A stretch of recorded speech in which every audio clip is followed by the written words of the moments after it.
وہ انسان کے لیے سب سے بڑا خطرہ ہے، مگر اپنی ساری درندگی کے باوجود اپنی فطرت کے ماتحت رہتا ہے۔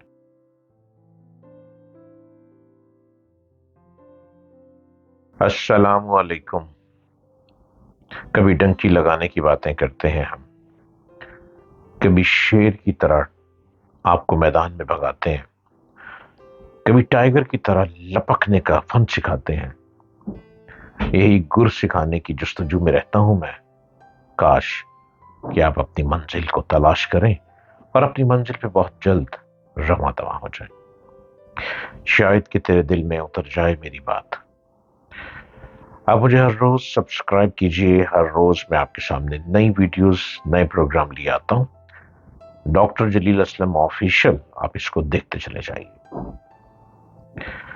شیر ایک خون خوار درندہ ہے۔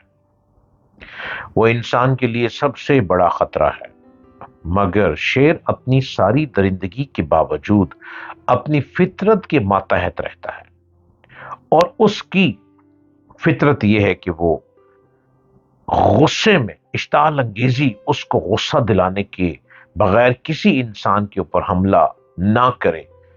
جب تک شیر کو غصہ نہ دلوایا جائے وہ کبھی حملہ نہیں کرتا۔ یہ قدرت کی نشانیوں میں سے ایک نشانی ہے جو یہ بتاتی ہے کہ درندہ انسانوں کے ظلم سے کس طرح بچا جائے۔ درندہ انسان کے ظلم سے بچنے کی واحد یقینی تدبیر یہ ہے کہ اس کو اس کی فطرت کے ماتحت میں رہنے دیا جائے۔ اشتعال دلانے سے، غصہ دلانے سے پہلے ہر انسان اپنی فطرت کے زیر حکم رہتا ہے، اور غصہ دلانے کے بعد آدمی اپنی فطرت کے حکم سے باہر آ جاتا ہے۔ گویا فطرت خود ہر آدمی کو ظلم و فساد سے روکے ہوئے ہے۔ ایسی حالت میں آپ کو جوابی کارروائی کرنے کی کیا ضرورت ہے؟ مشتعل ہونے سے، غصے میں آنے سے پہلے شیر ایک بے ضرر حیوان ہے۔ غصہ ہونے کے بعد شیر ایک مردم خور حیوان ہے، اور مردم خور حیوان بن جاتا ہے۔ آپ شیر کو غصہ نہ دلائیے، اس کو غصہ مت دیجیے، اور پھر آپ اس کے نقصان سے محفوظ رہیں گے۔ نرمی اور تحمل کوئی بزدلی کی بات نہیں، یہ زندگی کا ایک اہم اصول ہے جو خود خالق فطرت نے تمام مخلوقات کو سکھایا ہے۔ انسان نے دونوں قسم کا تجربہ کیا، نرم رویے کا بھی اور سخت رویے کا بھی۔ آخر کار تجربات سے ثابت ہوا کہ سخت رویہ الٹا نتیجہ پیدا کرتا ہے، اس کے مقابلے میں نرم رویہ ایسا نتیجہ پیدا کرتا ہے جو آپ کے لیے مفید ہے۔ ریلوے اسٹیشن پر دو آدمی چل رہے تھے، ایک آدمی آگے تھا، دوسرا آدمی پیچھے۔ پیچھے والے کے ہاتھ میں ایک بڑا باکس تھا۔ تیزی سے آگے بڑھتے ہوئے اس کا باکس اگلے آدمی کے پاؤں سے ٹکرا گیا، وہ پلیٹ فارم پر گر پڑا۔ پیچھے والا آدمی فوراً ٹھہر گیا اور شرمندگی کے ساتھ بولا کہ مجھے معاف کیجئے، ایکسکیوز می۔ آگے والے آدمی نے اس کو سنا تو وہ بھی ٹھنڈا پڑ گیا۔ اس نے کہا کوئی حرج نہیں، اوکے، اور پھر دونوں اٹھ کر اپنی اپنی منزل کی طرف روانہ ہو گئے۔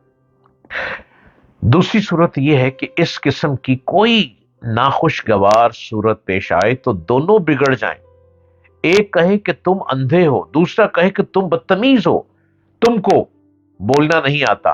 اگر ایسے موقع پر دونوں اس قسم کی بولی بولنے لگیں تو بات بڑھے گی، یہاں تک کہ دونوں لڑ پڑیں گے۔ پہلے اگر ان کے جسم پر مٹی لگ گئی تھی تو اب ان کے جسم سے خون بہے گا۔ اگر ان کے کپڑے پھٹے تھے تو اب ان کی ہڈیاں توڑی جائیں گی۔ ہاں، گھریلو زندگی کا معاملہ ہو یا گھر کے باہر کا معاملہ ہو، ہاں ایک قوم کے افراد کا جھگڑا ہو یا دو قوموں کے افراد کا جھگڑا، ہر جگہ نرم روی اور اعلیٰ ظرفی سے مسئلے ختم ہوتے ہیں، اور اس کے برعکس رویہ اختیار کرنے سے مسئلے اور بڑھ جاتے ہیں۔ نرم روی کا طریقہ گویا آگ پر پانی ڈالتا ہے، اور شدت کا طریقہ گویا آگ پر پیٹرول ڈالنا۔ پہلا طریقہ آگ کو بجھاتا ہے، اور دوسرا طریقہ آگ کو مزید بھڑکا دیتا ہے۔ لیکن ہمارے ہاں کچھ اس کے برعکس ہو رہا ہے۔ کراچی میں کرائم دن بہ دن اتنا بڑھ چکا ہے کہ باہر نکلنا مشکل ہوتا چلا جا رہا ہے، اور ایک ہی سندھ کی حکومت بار بار آتی چلی جا رہی ہے، وہ کرائم کو کنٹرول نہیں کر پا رہی۔ سٹریٹ کرائم عام کراچی میں دکھائی دیتے ہیں۔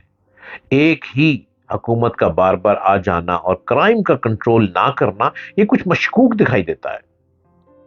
کس طرح کیا سمجھنے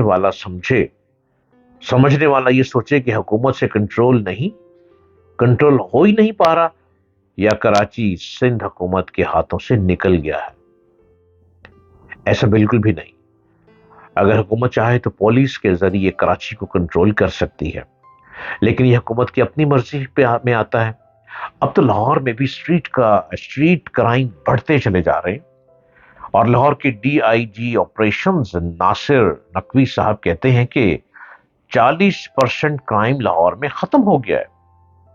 ناصر نقوی صاحب جو کہ آفس میں بیٹھ کے حکم جاری کرتے ہیں، انہیں کیا پتا گلیوں محلوں میں جو چھوٹے چھوٹے گروپ بنتے چلے جا رہے ہیں وہ کتنا ظلم کر رہے ہیں، لوگوں کو اٹھا کے لا کے کس طرح مارتے ہیں، کس طرح سے چوری ڈاکے عام ہوتے چلے جا رہے ہیں۔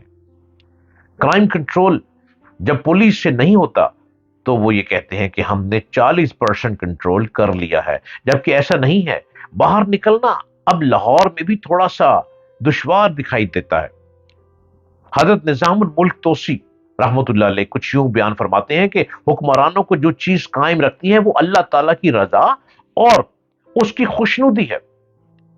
رعایا اور مخلوق خدا سے جب کبھی سلوک نیک کیا جائے گا اور ان پر ظلم و ستم نہیں ہونے دیا جائے گا، اور اس کا لازمی نتیجہ یہ ہوگا کہ مخلوق بادشاہ کے لیے دعائیں خیر کرے گا، اور یہی دعائیں مملکت کے استحکام کو موجب ہوں گی، اور بادشاہ وقت اس دنیا میں نیک نام اور اچھی شہرت سے اس دنیا نجات سے بہرہ اندوز ہو، اور حشر کے دن جب اس کا محاسبہ ہو تو وہ سرخرو ہو۔ یہ کہا گیا ہے کہ کفر کے باوجود ملک باقی رہ سکتا ہے، لیکن ظلم و جور جس میں راہ پا گیا اس کا پتہ نہیں۔ اس کا مفہوم یہی ہے کہ ظلم و ستم کفر سے زیادہ ہلاکت آفریں ہوتے ہیں، اور ان سے ملک تباہ ہو جاتے ہیں۔ بادشاہ یا حاکم کو جاننا چاہیے کہ روز قیامت ہونے اپنی ان کارگزاریوں کی تفصیل بتانی پڑے گی جو بحیثیت حاکم کے انہوں نے اپنی رعایا کے حق میں انجام دی ہیں، اور یہ بات یاد رکھنے کی ہے کہ یہ سارا حساب کتاب براہ راست انہی سے ہوگا، کسی اور سے نہیں۔ حاکم کا اصل فرض یہ ہے کہ مخلوق کے ظاہری و باطنی حالات سے آگاہ رہے، ظالموں کو ظلم کرنے سے باز رکھے۔ اس کا نتیجہ یہ ہوگا کہ خداوند کریم کے حکم سے اس کا دور بابرکت دور ثابت ہوگا، اس کی حکومت کی بنیادیں مضبوط پائیدار ہو جائیں گی، اور اسے اللہ کی نصرت نصیب ہو جائے گی۔ لہذا ہمارے حکمرانوں کو بھی چاہیے خدا را بڑے بڑے شہروں میں کرائم کنٹرول کریں، کرائم کو پھیلنے سے روک دیں۔ جینا مشکل ہوتا چلا جا رہا ہے۔ عام آدمی کمائے تو کیا کمائے، جو کچھ کماتا ہے وہ موٹر سائیکل پہ ہیلمٹ پہنے، ماسک پہنے، گن پوائنٹ پر بیچارے لوگ لٹ جاتے ہیں۔ اب تو چھوٹی چھوٹی گلی محلوں میں بھی کرائم اٹھتا چلا جا رہا ہے۔ اس کا ذمہ دار حاکم ہے یا پولیس ہے، یا علاقے کی پولیس، یا اس علاقے کا آفیسر ہے؟ کچھ تو ہو رہا ہے جس سے کرائم کنٹرول نہیں ہو پا رہا۔